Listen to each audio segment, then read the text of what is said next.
afectaciones neurológicas, y a niveles medios encontraríamos irritabilidad, alteraciones en el sueño, ¿sí?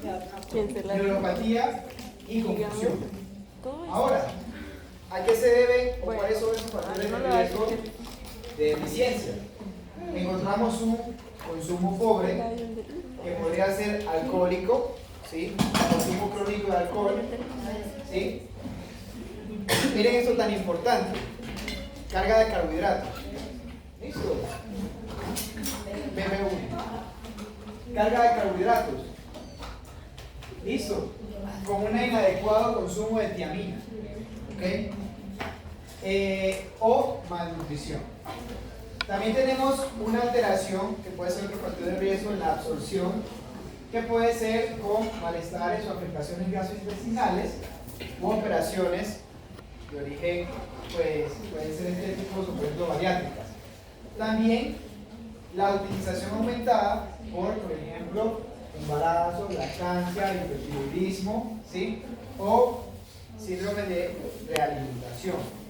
Y también por pérdidas, es decir, el riesgo también se puede presentar por pérdidas si una persona presentó diarrea, consume diuréticos o tiene una afectación en el riñón o le ha hecho algún tipo de, o le ha hecho diálisis. ¿Listo? Ahora, vamos a hablar. ¿Ah? Sí, habrá que prever el consumo de B1. ¿Listo? Continuamos con la riboflavina. Voy a ver un poquito en cuanto a la sintomatología, como les decía. Podemos tener también fatiga, migraña, cambio de personalidad. Entonces miren que muchas de esas vitaminas va a afectar en la salud neurológica de una persona. ¿Cuáles serían esos factores de riesgo? Anorexia nerviosa, síndrome de malabsorción. Podemos encontrar, por ejemplo, afectaciones en el metabolismo, diarrea, así mismo como el embarazo. ¿Okay? Por ende, el embarazo es sumamente importante prever el consumo de vitaminas. ¿Okay? Aquí había mucha hambre que hasta acá se pidieron. No le olía pollo. No lo olía pollo. Mero pollo. Mero pollo. Tenemos la niacina, que también otro de los efectos neurológicos sería la depresión, la ansiedad, la pérdida de memoria o los síntomas psicóticos que podría presentar un paciente. Fíjense una cosa interesante, otra parte alimentaria que parece muy curiosa: alto consumo de crispetas o de maíz en la dieta. ¿Listo? Sí, afectaría la función de absorción. Entonces, básicamente, vamos a empezar con ácido pentotónico. Vamos a encontrar, por ejemplo, insomnio, muchachos. Insomnias. Y se debe básicamente a la absorción o el ratio de utilización de otras vitaminas. ¿Cuáles encontramos? Porque el alcohol también lo consideramos pues malo. Si hablamos de B6, ¿sí? La función cognitiva y la irritabilidad va a verse pues altamente prevalente en este tipo de personas que presentan una deficiencia, y se puede presentar también convulsión. Vamos a encontrar el riesgo del alcoholismo, insuficiencia renal, ¿sí? Artritis reumatoides y síndrome de malabsorción. ¿Okay? Cuando hablamos de síndrome de malabsorción, algo muy efectivo es que hay que preguntarle mucho a la atleta sobre su salud gastrointestinal. Porque si la salud gastrointestinal se ve afectada, básicamente estaríamos haciendo un síndrome de malabsorción inducido por el nutricionista. Porque nosotros no detectamos a tiempo qué alimento le estaría afectando a nuestro paciente. O, por ejemplo, los ejemplos que hemos puesto en carbohidratos, el consumo durante carrera. ¿Okay? Si hablamos de biotina, depresión, letargia, ¿listo? Si hablamos de folatos, ¿okay? Psicosis, demencia. Y si hablamos de B12, las mismas deficiencias que se pueden presentar por la vitamina B9. ¿Okay? También se puede dar por procesos de malabsorción, un factor de riesgo, y también alimentación vegana o por ingesta ingesta de alimentación en general. ¿Ok? Así como la B9 también puede ser por mala absorción o por una ingesta pobre. Fíjense cómo todo se va corroborando de acuerdo a cada actividad. Muy bien, acá tenemos más o menos un poco sobre los factores de riesgos y para deficiencias, ¿sí? Y otros mecanismos. Podemos ver que asimismo el consumo de ciertos medicamentos va a afectar la interacción o la utilización o promover una deficiencia en una vitamina específica. Entonces por eso me parece muy importante estar revisando estas partes, porque hace poco yo hablaba con unos profesores, yo no sé si ustedes lo estén viendo, pero hablábamos mucho sobre la interacción fármaco-nutriente. ¿Sí? Y me imagino que están viendo en adultos. El mes pasado. Bueno. Por encimita. ¿Ah? Un cuadro ahí del fármaco que no te afecta. Se habla de que por encimita, porque básicamente, digamos que en consideración general uno en consulta no se pone a ver eso, ¿cierto? Entonces no se ve tan a profundidad. Pero sí hay que tener claro, al menos esto, o guardar ese cuadro por ahí en algún momento, cuando el paciente esté presentando alguna patología y asimismo hay una suplementación de micronutrientes. ¿Listo? Porque puede afectar la interacción. ¿Ok? Por ejemplo, miramos acá como la metformina, ¿sí? Al menos una persona que consume mucho alcohol, ¿okay? Los diuréticos. Vuelvo y repito, la dieta alta en carbohidratos, ¿okay? Mucho cuidado, recuerden que hay la suplementación al menos cuando se hacen cargas, para que tengamos un poquito de por qué. ¿Qué pasa? Se aumentan las pérdidas por orina, se decrece la absorción, ¿listo? Interfiere en la interacción, se aumenta la excreción, genera más metabolismo, por ende, deficiencias nutricionales de estos micronutrientes. ¿Okay?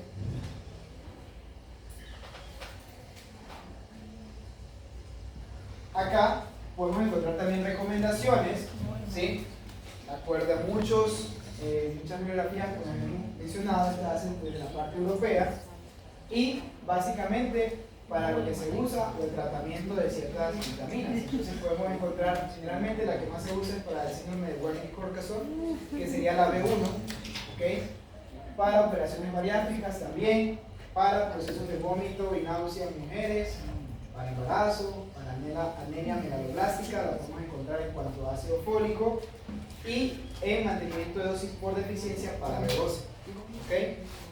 Ahora, eso fue en cuanto a vitaminas hidrosolubles a niveles clínicos. Ahora vamos a hablar un poquito sobre cosas a tener en cuenta para deportistas. Y yo las mencioné ayer, pero las voy a repetir. Entonces, vamos a hablar un poquito sobre deportes, ¿sí? Condiciones, causas. Entonces, vamos a hablar un poquito sobre las personas que presentan bajo peso y el uso crónico de bajas cantidades de ingesta energética en el organismo debido al bajo peso. Pueden ser deportistas como gimnastas, ¿sí?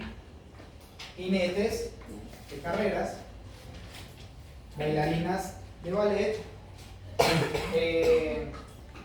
¿cómo se llama eso en español?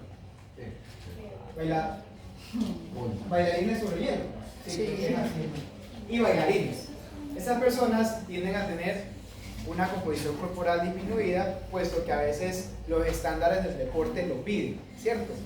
No porque sea reglamentario a niveles de jurado, pero a veces a nivel de sociedad se piden. Entonces hay que tenerlos en cuenta en el proceso de recomendación de suplementación de vitaminas, ¿okay? Porque no tienen una alta ingesta energética. Y al menos las gimnastas son muy pequeñas. Entonces no solo es por peso, sino también por tamaño. ¿Okay? ¿Ustedes saben cuánto puede medir un gimnasta? 1,48 m, 1,45 m. ¿Listo? En mujeres. La estatura promedio es 1,48 m, 1,50 m. Ustedes son bastante bajos, ¿cierto? Y los hombres al menos no pasan de 1,65 m o 1,60 m. No pueden ser tan grandes porque no podrían hacer las acrobacias. ¿ok? Ahora, haciendo cambios de peso para competiciones, ¿sí? Pérdidas altas o drásticas de peso para llegar a una categoría. Entonces vamos a ver deportes por categoría de peso, ¿sí? ¿Cómo sería la lucha libre, por ejemplo, el boxeo o el judo? ¿Okay? En esos deportistas, la parte bioquímica o el análisis bioquímico y el análisis y la recopilación de micronutrientes es altamente necesario. También bajo consumo de grasas, ¿sí? Para pérdidas de peso o régimen de pérdida de peso para mejorar la composición corporal, un ejemplo aquí, los bodybuilders o los fisicoculturistas también tenemos que tener cierto cuidado para este tipo de deportistas. Y para los que presentan dietas vegetarianas o veganas o entrenamientos en calor o alta cantidad de humedad, como por ejemplo en la costa colombiana, es muy necesario hacer esa revisión en estas personas que practiquen deportes de resistencia. ¿Listo? Para tenerlo en cuenta. ¿Okay? Porque las cantidades de reposición van a ser muy necesarias. ¿Listo? Es muy importante que si hablamos también del hierro, ¿okay? Va a cumplir varias funciones, tanto de transporte, ¿okay? En diferentes partes del cuerpo. Entonces, a nivel de hemoglobina, vamos a encontrar una parte funcional de mioglobulinas, ¿sí? De enzimas, de ferritina y de transferrina. ¿Listo? Cada una en diferentes porcentajes, por ende, digamos que el principal mineral, en este caso de deficiencia para el transporte de oxígeno en la sangre, va a ser el hierro. Por ende, también uno tiene que tener mucho cuidado para la recomendación de ese suplemento. ¿Okay? Y en deportistas que practiquen deportes de resistencia. Porque, si bien es cierto, uno con la alimentación puede cubrir las necesidades, ¿sí? También, a veces los excesos de entrenamiento pueden generar deficiencias, como lo vimos. Y como lo vimos también, ciertas vitaminas, acorde a un tipo de consumo de macronutrientes, también podría afectar. ¿Okay? Muy bien, entonces vamos a hablar un poquito sobre esta generalidad que me parece muy interesante. Entonces vamos a encontrar características, hemoglobina en sangre, ferritina sérica y transferina, saturación de la transferina en sangre. ¿Okay? Entonces vamos a encontrar cómo sería más o menos en niveles normales, por depresión, por deficiencia o por deficiencia de hierro debido a una anemia. Entonces básicamente nosotros vamos a hablar un poquito sobre los aspectos normales en población. Sobre hemoglobina, 120 gramos por litro en mujeres y 140 gramos por litro en varones. Si los transferimos a valores generales que utilizan los laboratorios de acá, en Latinoamérica sería básicamente 12 y 14. No se expresa con el 0, sino que entre 12 o 14. O 12.0 y 14.0. Esos valores van a depender de la altitud en la que se encuentre la persona, ¿sí? Y va a depender también del entrenamiento que realice la persona. Es decir, si nosotros tenemos que el deportista tenga un mejor rendimiento, decir que tiene 14 no sería lo adecuado, si es un hombre. Y así mismo si tiene 12, si es mujer. La idea es que al menos en esa altitud se encuentre como mínimo en 15, ¿okay? Un hombre. Y una mujer en 13, en esa altitud. ¿Listo? Siendo deportista. Ojo pues, siendo deportista. Estos valores son para personas normales. Si ya presenta una depresión, ¿sí? Estamos hablando, por ejemplo, comparando los valores de hemoglobina con los valores de ferritina sérica, ¿sí?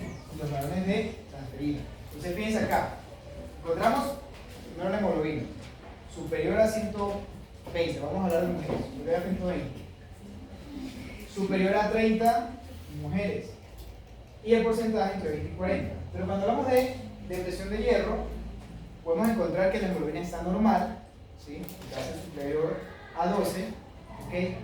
Pero la deficiencia en ferritina, ¿okay? Entonces ahí también se debe suplementar. Por eso nosotros no solo vemos un examen, sino que vemos los dos. Porque también la transferina se puede encontrar dentro de los rangos normales, ¿okay? Si hablamos sobre deficiencias, encontramos igual hemoglobina de manera adecuada, pero ferritina afectada. ¿Ok? Y ya el porcentaje de transferina se ve completamente afectado. Y ya si hablamos de anemia, ¿sí? Cuando los hematocritos ya están bajos, es todo. Ferritina en suero, ferritina en suero y hemoglobina por debajo de 12 para mujeres, siguiendo el ejemplo. ¿Listo? Entonces, si yo les pusiera el ejemplo de un examen bioquímico, ustedes podrían decirme que tiene un paciente, ¿verdad? Si yo les pusiera un ejemplo, ¿o no? No. Entonces, No lo conozco. entonces, esto sí es importante que lo tengamos claro, ¿sí? Para que nos quede ahí en el radar. Porque va a llegar a consulta. Va a llegar a consulta algún paciente con exámenes bioquímicos. Y entonces ustedes le tienen que decir, usted está bien o no, ¿cierto? Y nosotros no solo vamos a ver la hemoglobina, tenemos que ver varios valores, ¿sí? Cómo se presentan. ¿Qué ventaja hay? Que a veces los laboratorios muestran un rango, entonces uno se puede guiar por el rango, pero a veces no. ¿Listo? Entonces es lo que uno hace con su acción como profesional de la salud. Cuando uno dice, no, uno pueda que no haga tanto trabajo, pero puedes estudiar, saber esos rangos. ¿Listo? Entonces para que lo tengan ahí presente, por eso quería mostrárselo, porque es muy importante para la recomendación de suplementación. ¿Listo? Ahora vamos a hablar un poquito sobre suplementos. ¿Listo? Pero va a haber una actividad. ¿Ok? Bueno, va a haber una actividad. Entonces, nos vamos a dividir en 4 el salón. ¿Ok? No necesito que muevan las mesas, solo que se junten o que se rejunten. Ustedes rejúntense. ¿Listo? Son 4 grupitos. ¿Qué es lo que quiero que hagan? Una breve exposición de lo que entienden con unos documentos que se los dejen mudos. Dice actividad de documentos. Tenemos vitamina D, tenemos hierro, tenemos calcio y el otro que les puse fue calcio, hierro, y tenemos el zinc. ¿Listo? Al final yo les voy a exponer uno en específico. Entonces, hagan pues. Ya. No. Por ejemplo, vamos a hacer un interesante. Ustedes, ese ladito de allá,